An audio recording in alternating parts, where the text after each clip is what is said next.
I would like you to join me for a moment with an image, with a visual of a group of men sitting in a beautiful room,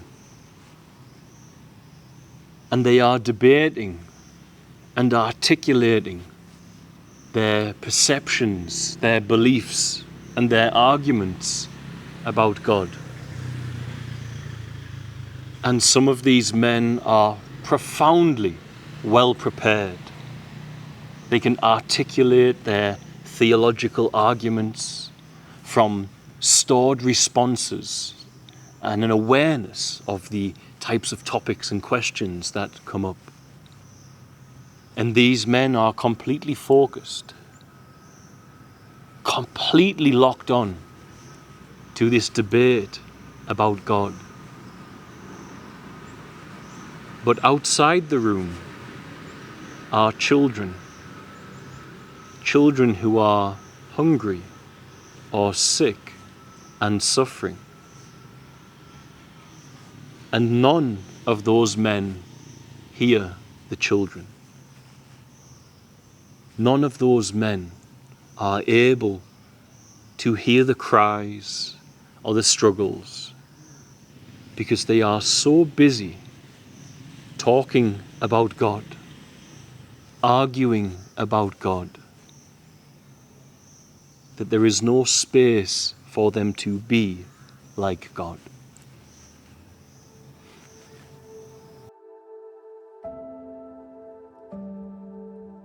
I recently shared with you all the story of Gabriel, a child who had spent his life tied to a rock, a child whose feet were scarred as he is mentally impaired from tugging and pulling to escape this prison that he was in. And the scars go deeper than the feet for Gabriel. And our beautiful team and the healing space that is being created and built is working 24 hours a day to heal those scars, emotionally, spiritually, psychologically. I chose to share Gabriel as it was the day before the house was officially open and ready and functional that Gabriel was found. But he is not an isolated case. This week we met a girl who had at least been blessed by a program with a wheelchair, but had then been left isolated and alone in a room her entire life. And you only need to look into this child's eyes to understand the strain she has gone through as a human being. For her mind works exactly the same as yours and mine, only her body does not allow her to call out for help or walk away to find help. And that isolation has harmed deeply this child. As we continue our mission, the children in our care have always been and may always be to some degree at the mercy of humanity's generosity and kindness. If we find sustainability, it will change. But as we continue our mission, we now have a home that has capacity for nearly 100 children. And so to ensure that our team can be out every day, tackling the difficult off-road roads of Tanzania, finding these children that are spread across the African bush, then we need a cushion or a buffer to allow us to do that without concern, to send the vehicles out, to have enough for the medical care when the children come in, to have enough to buy the beds for the new home as the children come in, to have enough to add the additional caregivers that these children require 24-hour care will be needed. We have had to open a bridge between humanity and the village, and we have called that bridge Opening Eden. Our partners will eventually take care of all of the children that enter that property. But between now and those stories being shared with humanity and those new partners gathering behind us, we have opened this bridge. And thank you to all who have already shared, and thank you to all who have believed in this mission. This is just the beginning, and we will continue to push on. And we ask above and beyond all for your prayer, for these children are at the mercy of humanity's generosity and kindness, and the manifestation of that generosity and kindness is at the mercy of a dimension of great love, breaking down strongholds that are stopping us out of fear and clinging from allowing those beautiful qualities to be made present in our human story. God bless, guys. Be well.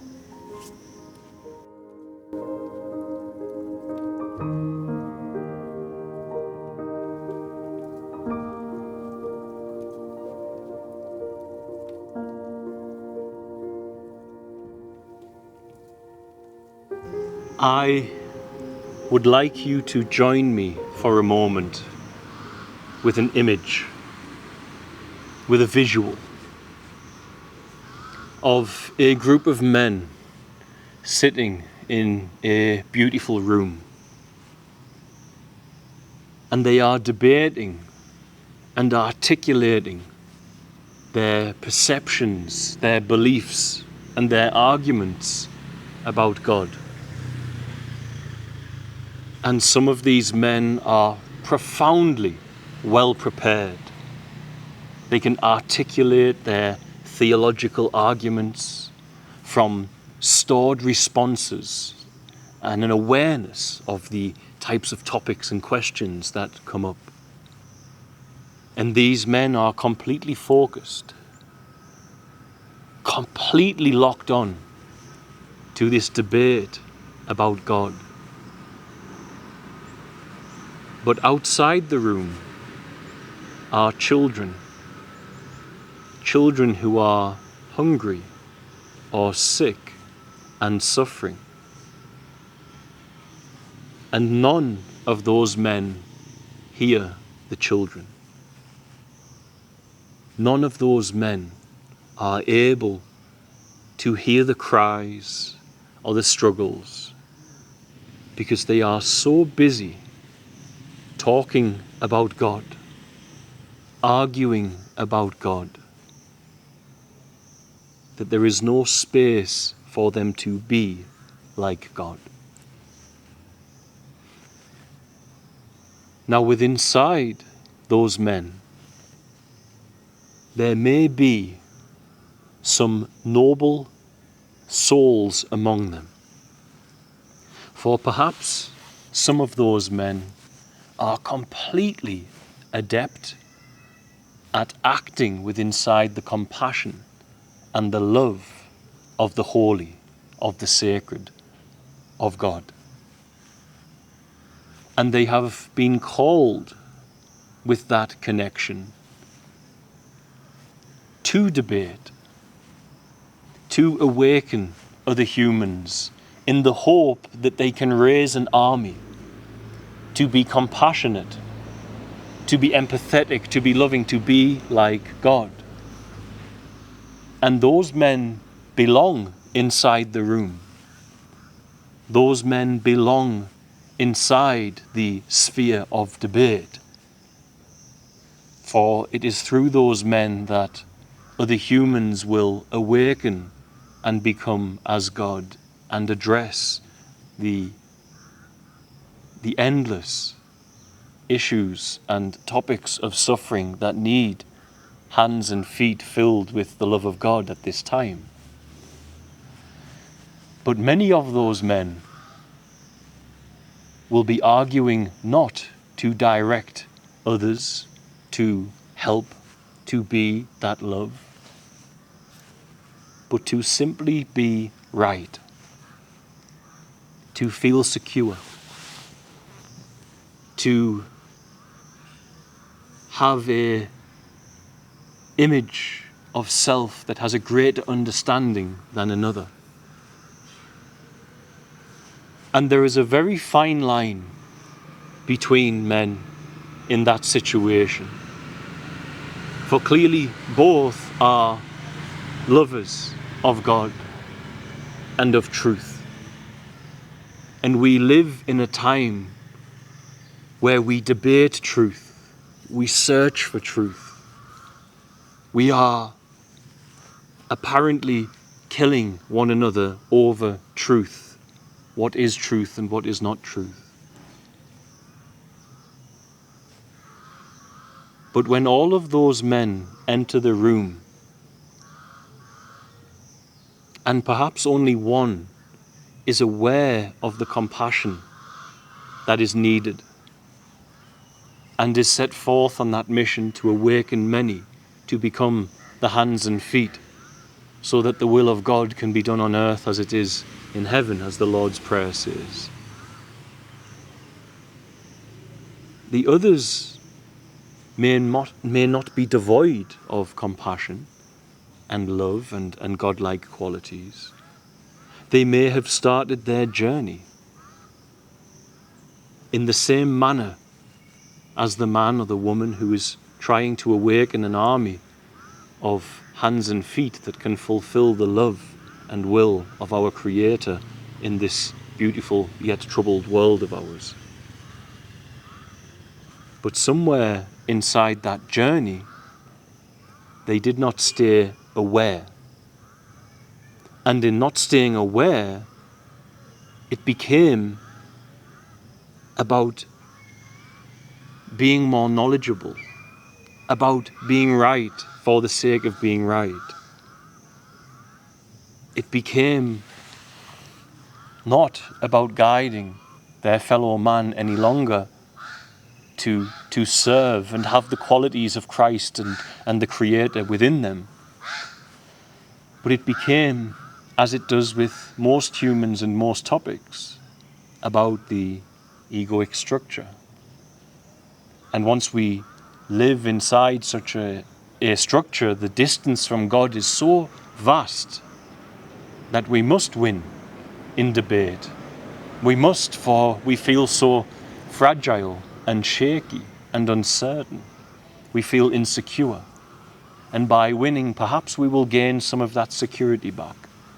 By looking down on another, not to pull them up, but to elevate ourselves, perhaps that struggling human soul trapped behind that roaring ego might find some peace.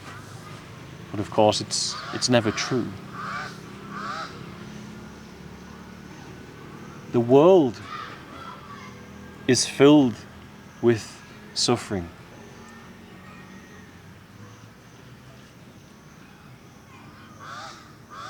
But there are more within it that are debating theology and God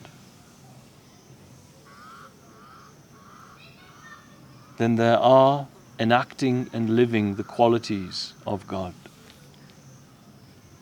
And so in that room where those men are debating and cannot hear the suffering of the children outside for the noise of their debate,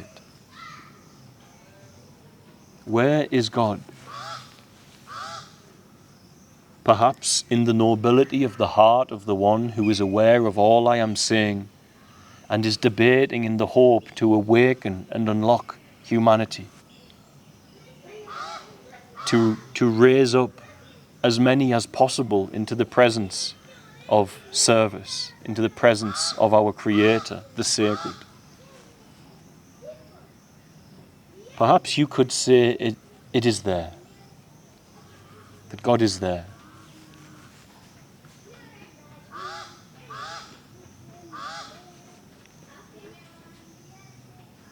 But in general, by now, there is no need for that literal scenario, because technology has connected us. And whilst men and women sit with the luxury of being able to argue and debate theology and God, and what God is and who God is, there are those who say little or say nothing, those who do not debate, those who do not argue theology, and yet they are far closer to embodying the life that God would want for them, the qualities of Christ in human form, the qualities of Creator in human form, than those who are debating. For yes, people debate to win. But in a world with so much suffering, how many are debating to bring souls to the position where they can assist with that and be like God, be like Christ, be like Yeshua? I sense it.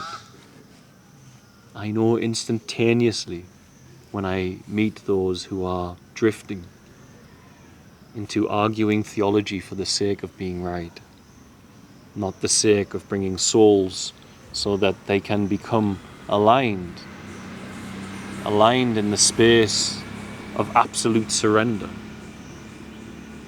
the space where you recognize there will be struggle and turmoil, but as Jesus Christ said as a good example, Lord, if it's possible, take this cup away from me, but at the same time, let your will be done, not mine. That's the self within. That's the one debating to win, to feel secure, not to guide people back to light. That is the blind guide element of all of humanity. We all have it within us. It was even within Yeshua. But the strength to counter that with thy will be done, not my own, is the soul and its acknowledgement of a grander mission.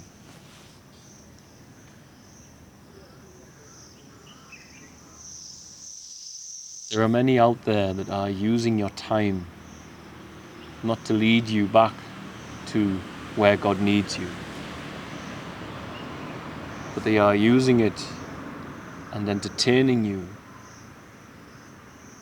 because they need to be right, because they, as with any human, have drifted into the separation from God, into the distance from God, where we are no longer humble before God, and now are just an identity that must be right. And that identity that must be right is rarely capable of the love and the goodness that is required in this world to heal the suffering that I speak of. It's rarely capable. For again, as Yeshua said, why do you call me good? None are good but God. We humans need that self out of the way so we can be filled with the light of Creator. For that is where the goodness around us can and will be born.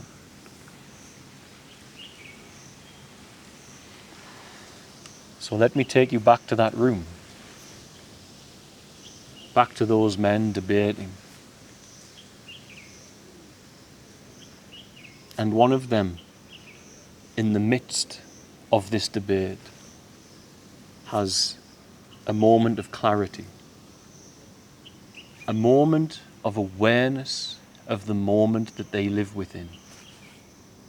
And because of that, they retract from the debate and the struggle and the strain of needing to be correct in this intellectual battle. And they hear, or in reality they remember. But in the instance of going back to that room, they hear the children outside, and they get up to go and address it. That man who gets up to go to address it, many in that room will think that he has lost his way. they will think that he is in error, because he won't sit around the table and argue the theology any longer. But in reality, unless the one arguing is there to awaken foot soldiers for the Creator, the reality is the one that got up, walked away, and became as God in this world, became the love, the hands and feet of Creator in this world. That's a human that has just been born again. And the others who insist that you should stay in this cocoon of certain images, certain words, certain beliefs and ideas adopted by men and women who wrote things long ago, they are sitting in the room so certain that they are close to God through their debating, that they don't even recognize when one among them has just qualified, has finally learned from the teacher, that is Yeshua, and has just gained their qualification as Christ as they walked out the room to serve and assist the healing of the immense suffering that is in every corner of every country of our human story.